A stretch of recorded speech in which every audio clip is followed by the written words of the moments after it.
नमस्कार, खबरों का पंचनामा देख रहे हैं और मैं हूं आपके साथ दिव्या सिंह। हम लेकर आए हैं देश और दुनिया की 5 बड़ी खबरें, जिस पर चर्चा के लिए हमारे साथ स्टूडियो मौजूद हैं कैपिटल टीवी के editor in chief doctor Manish Kumar. Doctor साहब, स्वागत है आपका। धन्यवाद। सबसे पहले एक नजर आज की टॉप हेडलाइंस पर।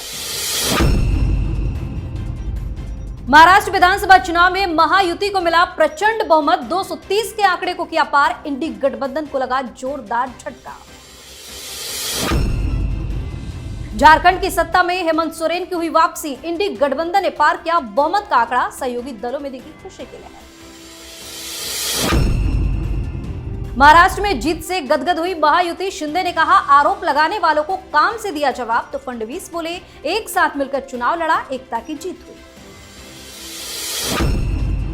हार से बौखलाए विपक्ष ने तेज की बयानबाजी, संजय राउत बोले कुछ तो गड़बड़ है, ये जनता का फैसला नहीं, तो कांग्रेस नेता ने ईवीएम पर उठाए सवाल।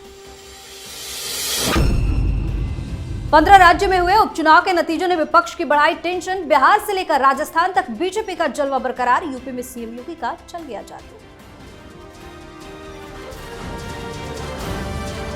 सबसे पहली खबर में बात महाराष्ट्र में बीजेपी के बम्पर जीत की। महाराष्ट्र विधानसभा चुनाव में बीजेपी ने जीत की हैट्रिक लगाई है। महायुति ने महाराष्ट्र की सत्ता में बैठने के लिए बहुमत के आंकड़े 145 से भी अधिक 230 को पार कर लिया है। बीजेपी के साथ साथ शिंदे की शिवसेना और अजीत पवार भी पावरफुल बनकर उभरे हैं। वहीं अजीत पवार के एनसीपी का स्ट्राइक रेट काफी अच्छा रहा। वह चाचा शरद पवार पर विधानसभा में भारी पड़ते नजर आ रहे हैं। अघाड़ी महाराष्ट्र चुनाव में पूरी तरह से धूल फाकती हुई नजर आई। महाविकास अघाड़ी की कोई पार्टी 28 का आंकड़ा नहीं छू पाई, जो नेता प्रतिपक्ष की सीट के लिए जरूरी है। बम्पर जीत दर्ज की है महाराष्ट्र में। देखिए, ये ऐतिहासिक जीत है और full credit to Devendra Fadnavis, जिन्होंने भारतीय जनता पार्टी को लोकसभा के चुनाव में मिली हार के बाद इस तरीके से पूरे गठबंधन को लिफ्ट किया। जो गलतियां लोकसभा के चुनाव में हुई उसको दूर किया और यह आंकड़ा 288 में 238 तक पहुंचा दिया। हालांकि अभी बहुत सारे सीटों पे गिनती जारी है जब हम लोग इस वीडियो को रिकॉर्ड कर रहे हैं, लेकिन सबसे शर्मनाक चीज क्या हुई है, ये महाविकास अघाड़ी, ये 50 के अंदर, ये कभी किसी ने सोचा नहीं होगा। इसका कारण सिर्फ एक है कि एक तरफ महायुति गठबंधन एकता के साथ ये लोग चुनाव लड़ रहे थे। ऐसा नहीं है कि टिकट बंटवारे में डिफरेंसेस नहीं हुए होंगे, लेकिन सारे डिफरेंसेस कमरे के अंदर ही बंद रहे। महाविकास अघाड़ी ये सड़क पे आपस में लड़ते हुए नजर आए। जनता को भरोसा महायुति में था। महाविकास अघाड़ी के जो तमाम दावे और जो दंभ और अहंकार, जो बयानबाजी, खास करके संजय राउत के द्वारा दिया गया बयान, ये गद्दार है, खोखा है, तो ये है तो वो है, तमाम तरह की चीजें महाराष्ट्र की जनता ने कह दिया कि हिंदू हृदय सम्राट बाला साहब ठाकरे के सही उत्तराधिकारी एकनाथ शिंदे हैं। जी। वहीं झारखंड विधानसभा चुनाव के नतीजे भी बेहद रोमांचक रहे। झारखंड विधानसभा चुनाव में इंडिया गठबंधन ने शानदार प्रदर्शन किया है। 81 सीटों में से 50 से ज्यादा पर जीत दर्ज की है। वहीं एनडीए के खाते में 24 से ज्यादा सीटें आती नजर आई। जिस तरह का रिजल्ट सामने आया है, इससे साफ है कि राज्य में एक बार फिर हेमंत सोरेन के नेतृत्व में सरकार बनने जा रही है। इंडिया गठबंधन की जीत के पीछे कई कारण भी माने जा रहे हैं, जिसमें जनता का हेमंत सोरेन सरकार के कामकाज पर भरोसा और एनडीए के खिलाफ सत्ता विरोधी लहर मेन कारण मानी जा रही है। वहीं जीत की खबर के बाद से इंडी गठबंधन के दलों में खुशी की लहर दिखाई दे रही है।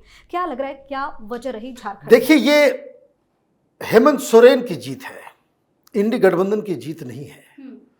क्योंकि हेमंत सोरेन चुनाव से ठीक पहले कह रहे थे कि कांग्रेस वाले मेहनत नहीं कर रहे हैं। दरअसल महिलाओं के लिए वहां पे 1000 रुपए का जो हर महीने वो जो स्कीम जो थी, वो जादू किया। दिक्कत इसलिए हुई भारतीय जनता पार्टी को क्योंकि भारतीय जनता पार्टी मुख्यमंत्री का कोई चेहरा पेश नहीं कर सकी। अगर हेमंत सोरेन से लड़ना था तो आपको एक चेहरा आगे करना था। नंबर 2, टिकट बंटवारे को लेकर के पहले से ही बहुत सारे प्रॉब्लम्स चल रहे थे, वो एक समस्या हो गई। और कांग्रेस पार्टी का ओवर कॉन्फिडेंस, टिकट बंटवारे के बाद इनको लगा कि 30 सीटें जो कांग्रेस पार्टी लड़ रही है वहां कांग्रेस पार्टी 5-7 जीत पाएगी। आपने कांग्रेस के खिलाफ यह सोचा कि आप बड़ी आसानी से जीत जाएंगे। 7 सीटों के ऊपर आरजेडी लड़ रही थी, वहां भी आपने सीरियस होकर के चुनाव आप नहीं लड़े। आपको लगा आरजेडी और कांग्रेस की जो सीटें हैं वो खुद ब खुद जीत दर्ज करवा देगी आपको, आप आसानी से बहुमत पास कर लेंगे। ये जो ओवर कॉन्फिडेंस था, जिसकी वजह से आपने टिकट बंटवारे में भी बहुत सारे प्रॉब्लम्स जो है वो सामने आई, सही उम्मीदवारों को आपने टिकट नहीं दिया, उसका नतीजा ये हुआ कि ये जो हेमंत सोरेन की जो योजना थी वो इतना ज़्यादा प्रभावी साबित हुआ कि वो ये कांग्रेस पार्टी के हारे हुए उम्मीदवार, आरजेडी के हारे हुए उम्मीदवार, उसको भी अपने साथ खींच के जीत के रास्ते लेके चली गई। और यही कारण है कि हेमंत सोरेन फिर से चुनाव जीत गए। जी, इस खबर में बात जीत से खुश हुई बीजेपी की और महायुति की। महाराष्ट्र के चुनाव में ऐतिहासिक जीत से महायुति गदगद नजर आ रही है। इस जीत का श्रेय महाराष्ट्र के पूर्व मुख्यमंत्री देवेंद्र फडणवीस को दिया जा रहा है। सोशल मीडिया पर फडणवीस छाए हुए हैं। जीत के बाद देवेंद्र फडणवीस ने कहा कि मैं आधुनिक अभिमन्यु हूं, चक्रव्यूह को भेदना जानता हूं। एक साथ मिलकर चुनाव लड़ा, एकता की जीत हुई। वहीं शिंदे ने कहा कि हमें अपने काम का फल मिला है। इतना ही नहीं, शिंदे और फडणवीस ने कहा कि तीनों पार्टी मिलकर तय करेगी कि राज्य का अगला मुख्यमंत्री कौन होगा। इससे पहले फडणवीस ने सोशल मीडिया पर लिखा था, एक है तो सेफ है। जीत तो हो गई, सीएम फेस की चर्चा तेज हो गई है। क्या लग रहा है कौन बनेगा? देखिए, बिना किसी डाउट के Devendra Fadnavis most deserving, most suitable person है, क्योंकि पार्टी ने जब फैसला किया कि शिंदे के साथ मिलकर के वो सरकार बनाएंगे, चुनाव पिछली बार देवेंद्र फडणवीस के चेहरे पे जीत करके आई थी एनडीए, लेकिन उद्धव ठाकरे ने धोखा दिया, वो उधर चले गए।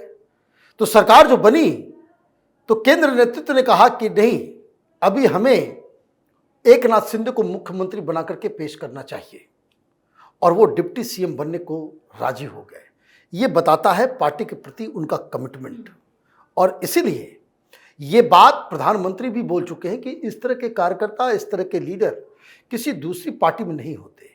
तो इन्होंने अपने चेहरे पे, अपने कैंपेन से चुनाव को जितवाया है, तो क्रेडिट तो है ही, लेकिन जो पीछे इन्होंने काम किया है तो ये मोस्ट कह सकते हैं कि सबसे सुटेबल व्यक्ति हैं। और मुझे लगता है कि कल परसों में ये तय हो जाएगा और देवेंद्र फडणवीस अब पूर्व मुख्यमंत्री नहीं बल्कि महाराष्ट्र के नए मुख्यमंत्री बनने जा रहे हैं। जी, और अब बात हार से बौखलाए विपक्ष की। महाराष्ट्र में करारी हार के बाद इंडी गठबंधन की तमाम पार्टियां बौखलाई हुई हैं। नेताओं की तरफ से बयानबाजी तेज हो गई है। शिवसेना सांसद संजय राउत ने कहा कि यह जनता का फैसला नहीं है, बल्कि कुछ तो गड़बड़ है। महायुति ने पूरी मशीनरी को कब्जे में ले लिया है। इस राज्य की जनता बेईमान नहीं है। शिंदे के सारे उम्मीदवार कैसे जीत सकते हैं? वहीं कांग्रेस नेता उदित राज ने कहा कि जब तक ईवीएम है, चुनाव निष्पक्ष नहीं हो सकते। तो हार के बाद विपक्ष की तिलमिलाहट एक एक कर अब धीरे धीरे सामने आ रही है। ये बार बार ईवीएम का रोना क्यों रो रहा है? देखिए, मैं बार बार कहता हूं, ये इंडी गठबंधन वाले दे आर बैड लूजर्स। भाई, झारखंड में हेमंत सोरेन की सरकार है, भारतीय जनता पार्टी हारी। हार के बाद भारतीय जनता पार्टी ने क्या कहा कि हमसे कुछ कमियां रह गई, इसलिए हम चुनाव हार गए। क्या कमियां रही हैं उसको हम सुधारने की कोशिश करेंगे। यह तरीका होता है डेमोक्रेसी में जनता के फैसले के बाद रिएक्शन का। और ये नहीं कहता, ये दुनिया भर में चुनाव होते हैं जहां जहां ये संविधान लेकर के घूमने वाले लोग, हार पचता नहीं है, इनको बर्दाश्त नहीं होता। अच्छा चलिए भाई, कांग्रेस पार्टी और ये तमाम लोग जो कह रहे हैं कि ईवीएम में कुछ गड़बड़ हुई है। अच्छा, ईवीएम में गड़बड़ झारखंड में नहीं हो सकता था, महाराष्ट्र में ही हुआ। और महाराष्ट्र में ईवीएम में ही गड़बड़ करना था तो लोकसभा में नहीं कर सकते थे। हिमाचल में ईवीएम गड़बड़ नहीं होता है, दिल्ली में ईवीएम गड़बड़ नहीं होता है, पश्चिम बंगाल में ईवीएम जो है वो ठीक से काम करता है। और जहां जहां ये लोग हारते हैं वहां वहां ईवीएम में जो है वो गड़बड़ हो जाती। तो ये बहानेबाजी, ये बेकार की चीजें हैं, विपक्ष को समझना चाहिए। और उद्धव ठाकरे को खास करके कि आपका ये जो राष्ट्रीय प्रवक्ता जो है संजय राउत, वो आपकी बर्बादी का 50% जिम्मेदार है। जी। आखिरी खबर में बात उपचुनाव के नतीजे के। इंतजार खत्म हुआ और 15 राज्यों की 48 विधानसभा सीटों सहित लोकसभा की 2 सीटों पर हुए उपचुनाव के नतीजे सामने आ गए, जहां बीजेपी ने यूपी, बिहार से लेकर राजस्थान तक कमाल कर दिया है। लेकिन इन 48 सीटों में से यूपी की 9 सीटों पर देश भर की निगाहें टिकी हुई थी, जहां सीएम योगी का जादू चला है। यूपी में बीजेपी ने 7 सीटों पर जीत दर्ज की तो अखिलेश यादव को 2 सीटों पर ही सब्र करना पड़ा है। साथ ही राजस्थान में 7, पश्चिम बंगाल में 6, असम में 5, पंजाब और बिहार में 4 सीटों पर हुए उपचुनाव के नतीजे भी सामने आ गए। इसके साथ ही अन्य राज्यों में भी हुए उपचुनाव के नतीजे सामने आ गए हैं। सबसे ज्यादा सीएम योगी की चर्चा हो रही है, क्यों? भाई, CM Yogi is a popular leader. ये बड़े ही रिस्पॉन्सिबल होकर के कहा जा सकता है कि हिंदुस्तान में प्रधानमंत्री मोदी के बाद कोई सबसे ज्यादा पॉपुलर लीडर है तो वो उत्तर प्रदेश के मुख्यमंत्री योगी आदित्यनाथ है। इसमें कोई डाउट नहीं होना चाहिए। लोकसभा में कुछ सीटें क्या पाली अखिलेश यादव ने, उनको लगा कि भाई अब तो 2027 का चुनाव भी जीत जाएंगे। ये आईना दिखाया है। अभी 10 सीटें खाली हुई थी, 9 पे चुनाव हुए और उसमें से 7 आप हार गए। 5 पिछली बार जीते थे ये, अभी सिर्फ 2 पे इनको जीत मिली है। बिहार 4 सीटों के ऊपर, और ये चारों की चारों सीटें जो है वो आरजेडी को, इंडी गठबंधन को जीतना था। क्या हुआ? 4 की 4 सीटें वो एनडीए वाले ले गए। एक भी सीट नहीं मिला इन लोगों को।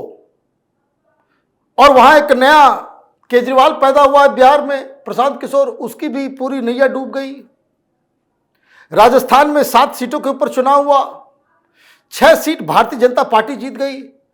एक दौसा, वो भी कांग्रेस पार्टी की वजह से नहीं, बल्कि वो जीत पायलट साहब की है, क्योंकि वो उनका लोकल जगह है।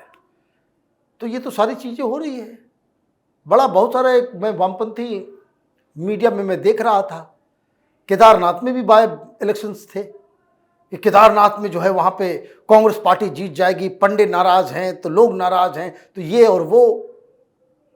अब क्या इन लोगों की स्ट्रेटजी हो गई है कि अयोध्या, काशी, मथुरा, उज्जैन, केदारनाथ, हरिद्वार, जो हिंदू सेंटर्स हैं, वहां पे कांग्रेस पार्टी जीत के ये कहे कि भाई हिंदुत्व को हमने हरा दिया।